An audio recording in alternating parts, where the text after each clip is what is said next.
No niin, hyvät naiset ja herrat, nyt ollaan erikoisjakson parissa. Eli tässä mun takana näkyy yksi BBQ-grillauksen legendoja. Pian kuulette Philin tarinan ja jutellaan tässä muutama minuutti vähän, että mikä mies on nyt Suomeen eksynyt ja ennen kaikkea vähän niin kuin kovan luokan kaverin tipsejä ja vinkkejä, että miten niin kuin oikeasti grillataan.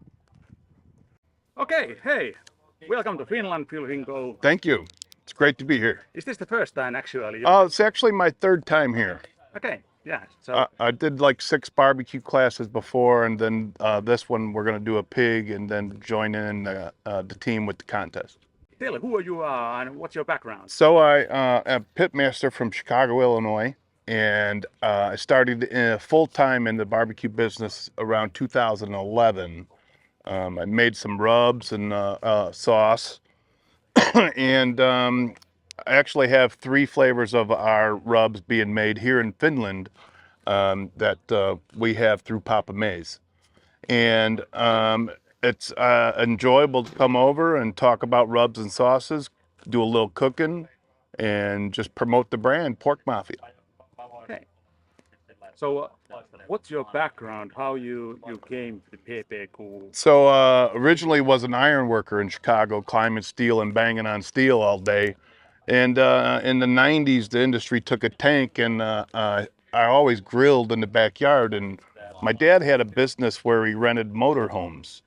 So we would take people to an event, and the next thing they said, hey, we want food. So I started catering. Then I said, well, I got to find out a little bit more about this barbecue contest stuff. So I went to become a Memphis and May judge first off. Took their judges class. Judged on site at Memphis and May for 2 years before I realized I really wanted to cook and not judge. So I got hooked up with a couple of guys there, got involved in a team, started running around the country, jumping on teams and see what I can learn.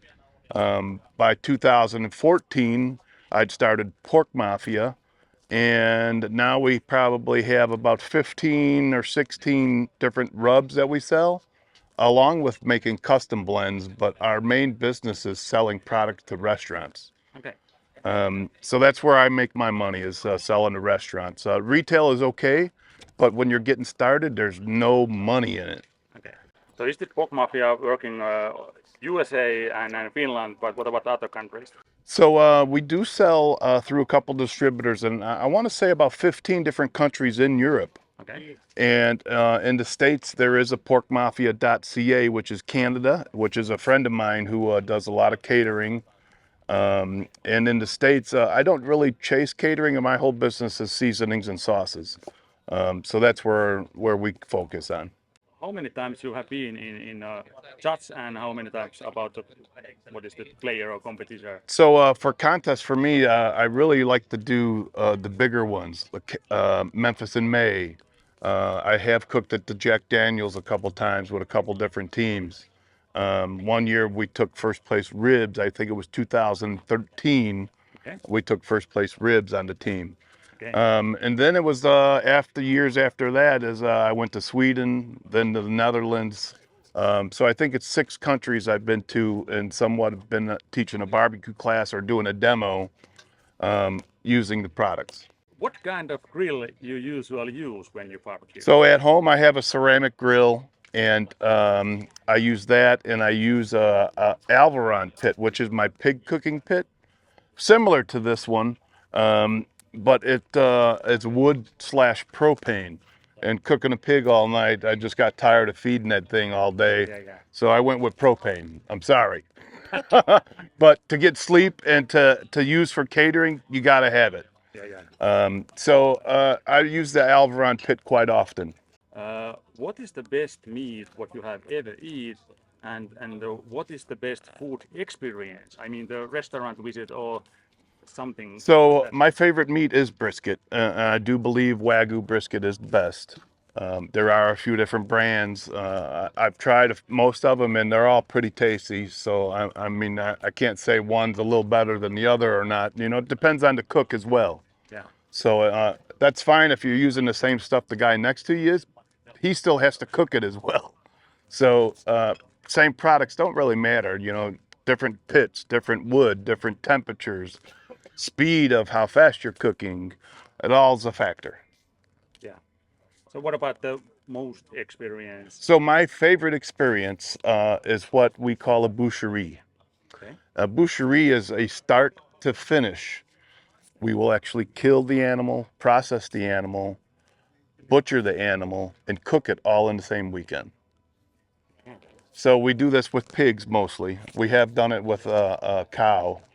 And I've got involved with a group of guys out of Louisiana that do this kind of like every weekend.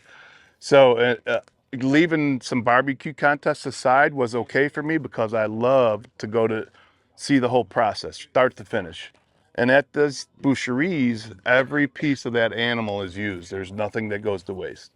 Can I say tips and tricks for the competitors? So do you have anything that can I say that Tricks for competition. Butter is good. as always and salt? Yeah, salt. And don't be scared of pork fat. I mean, pork fat's your friend. And the brisket, the juice that comes out of your brisket is the best thing to put back on it. Okay. You don't have to inject it and use phosphates. Yeah. You're going to send the judges straight to the bathroom. So I don't use any of that stuff. Whatever comes out of it is usually what I pour on it or inject back in it. So thank you, Phil. Yep, thank very you. much about this interview, and I'm gonna now continue the round about this. Awesome. Yeah. Thank you.